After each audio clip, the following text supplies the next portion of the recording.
அண்மை செய்தியாக பார்த்து வருகிறோம். மத்திய அரசின் பட்ஜெட்டை கண்டித்து சென்னையில் இடதுசாரி கட்சியினர் சாலை மறியலில் ஈடுபட்டிருக்கிறார்கள். அங்கு போலீசாருக்கும் இடதுசாரி கட்சியினருக்கும் இடையே தள்ளுமுள்ளு ஏற்பட்டிருக்கிறது. இது தொடர்பான மேலும் விவரங்களோடு இணைகிறார் எமது செய்தியாளர் காண்டிபன். காண்டிபன், வணக்கம். மேலும் விவரம். பிரியங்கா, மத்திய பட்ஜெட் கடந்த சில தினங்களுக்கு முன்பு அறிவிக்கப்பட்டது. அந்த பட்ஜெட்ல தமிழ்நாட்டுடைய வளர்ச்சிக்கு எந்தவித நிதியும் ஒதுக்கவில்லை என்ற ஒரு குற்றச்சாட்டு இடதுசாரிகள் கட்சியில் வைக்கப்பட்டுதான் தற்போது இந்த சாலை மறியல் போராட்டமானது துவங்கியிருக்கிறது.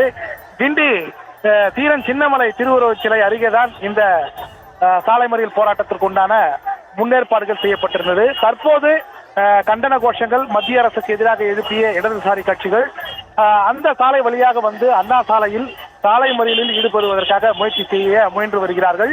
இவர்களை தடுத்து நிறுத்துவதற்குத்தான் முன்னெச்சரிக்கை நடவடிக்கையாக இந்த பகுதியில் சுமார் 500க்கும் மேற்பட்ட போலீசார் குவிக்கப்பட்டு பாதுகாப்பு பணியில ஈடுபட்டு கொண்டிருக்கிறார்கள். குறிப்பாக தீரன் சின்னமலை சிலை அருகே இருக்கக்கூடிய பேருந்து நிலையத்தில் துவங்கிய இந்த ஆர்ப்பாட்டம் கோஷங்களை எழுப்பி பேரணியாக நடந்து வந்து அண்ணா சாலையில் அமர்வதுதான் கம்யூனிஸ்ட் கட்சிகளுடைய திட்டம்.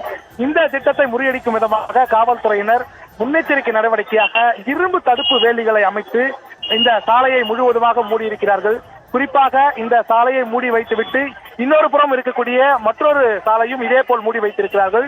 சுமார் 300க்கும் மேற்பட்ட இடதுசாரி கட்சிகளை சேர்ந்தவர்கள் இந்த சாலை மறியலில் பங்கேற்று வருகிறார்கள். இந்த சாலை மறியல் போராட்டத்தை தடுக்கும் விதமாகவும் அனுமதி பெறாத நடத்தக்கூடிய இந்த சாலை மறியல் காரணமாகவும் காவல்துறையினர் தற்போது அவர்களை தடுத்து நிறுத்தி வருகிறார்கள். குறிப்பாக இவர்கள் முன்னேறி சென்று அந்த பேரிகளின் தடுப்புகளை தள்ளிக்கொண்டு சாலை மறியலில் முற்பட்ட போது காவல்துறைக்கும் இடதுசாரி கட்சிகளை சார்ந்தவர்களுக்கும் தள்ளுமுள்ளு ஏற்பட்டிருக்கிறது.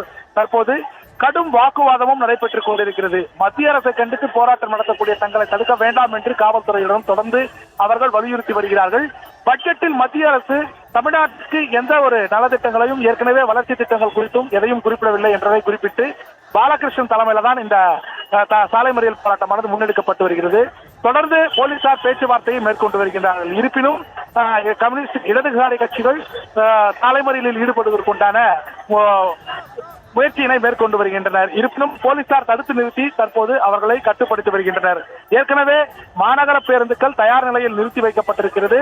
அனுமதியின்றி நடைபெறக்கூடிய இந்த சாலை மறியலில் ஈடுபடுபவர்களை கைது செய்வதற்குண்டான ஏற்பாடும் தற்போது நடைபெற்றுக் கொண்டிருக்கிறது. குறிப்பாக காவல்துறையினர் 3 குழுக்களாக பிரிந்து இந்த தடுப்பு வேலிகளை அமைத்து தற்போது கம்யூனிஸ்ட் கட்சிகளை சார்ந்தவர்களை கைது செய்யும் பணியில் ஈடுபட்டு வருகின்றனர். இருப்பினும் காவல்துறைக்கும் இடதுசாரிகள் கட்சியை சார்ந்தவர்களுக்கும் தொடர்ந்து வாக்குவாதமும் தள்ளுமுள்ளும் நடைபெற்று வருகிறது.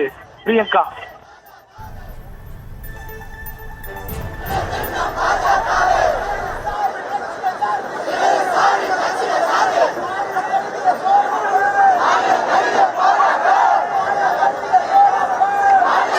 விவரங்களுக்கு நன்றி காண்டிபன்.